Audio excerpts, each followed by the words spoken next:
Can Channing Tatum really do dramatics? Let's talk about it.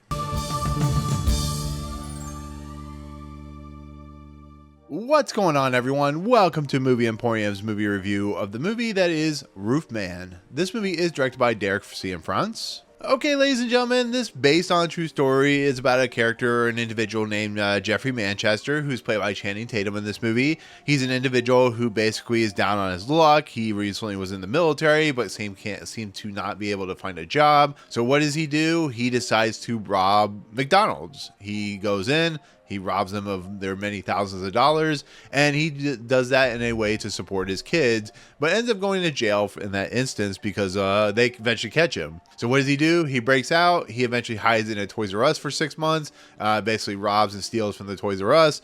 And it's a story about him kind of falling for this woman who works for Toys R Us named Lee, who's played by Kirsten Dunst. And he kind of falls for the kids while evading the law and stuff like that. But this is a movie that has Ben Mendelsohn and, of course, Aduba and LaKeith Stanfield and Juno, Peter Dinklage, Jimmy O Yang. It's a pretty stacked cast for a movie that's directed by Derek Cianfrance, who's known for doing stuff like The Light Between the Oceans and, of course, The Place Beyond the Pines and stuff like that. So it's a very interesting movie and a very kind of chaotic one because, once again, it's based on a true story. So this movie looked like it was going to be a fun time, to be fairly honest, from a person like Derek Cianfrance, who's known for doing stuff like very heady dramas, to be absolutely honest with you. Channing Tatum has kind of come into his own as a fun actor, you know, whether it be Magic Mike or Deadpool and Wolverine. He is a very talented actor. Then you throw in Kirsten Dunst, who's kind of come into her own as well as Peter Dinklage, so on and so forth.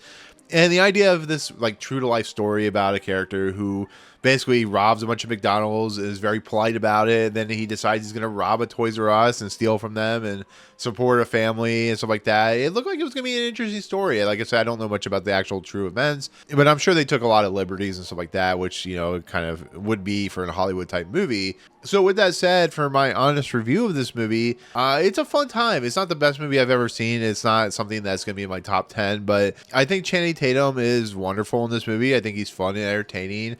He has a level of menace that is very fun to watch and very over the top. And, you know, it can be a little dark in a lot of places because, once again, he has robbed McDonald's. He has stolen a lot of money. He breaks out of prison. He is kind of falling for this woman, played by, of course, Kirsten Dunst.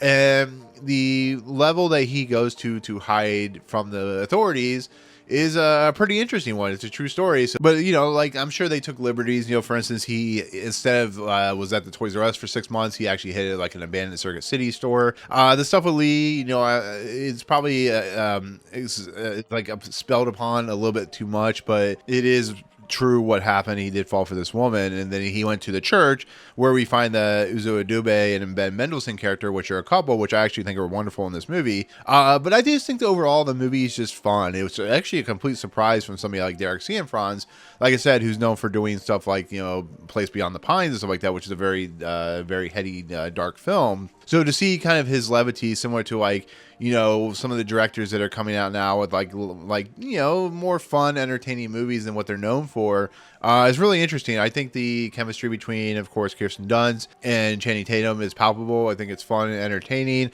It starts out very, very weird because it kind of falls really quickly into a story of love and romance. But I think, like, you know, LaKeith Stanfield's in here for a little bit. Juno Temple's in here for a little bit. They're the kind of characters that, you know, play like the kind of quote unquote friends of course, you know, Jeffrey's character, and, you know, they're going to try and help him whatever they can, but they have to, you know, do it in secret. I think, once again, Ben Mendelsohn and Uzo Aduba are fantastic in this movie. They're wonderful. They feel like real life characters. They feel like energetic. I love the idea of like how they take this individual in and how they don't they don't question him, and they don't, you know, they don't fear like that he's a bad guy. It's just a really entertaining story and stuff like that. And, you know, it has fun with the Toys R Us. You know, if you're nostalgic for Toys R Us, you're going to very much recognize this type of scenario. You know, it's a place where we as kids love to go to and love to have fun with. And, you know, their video games and the toys. And I like how, like,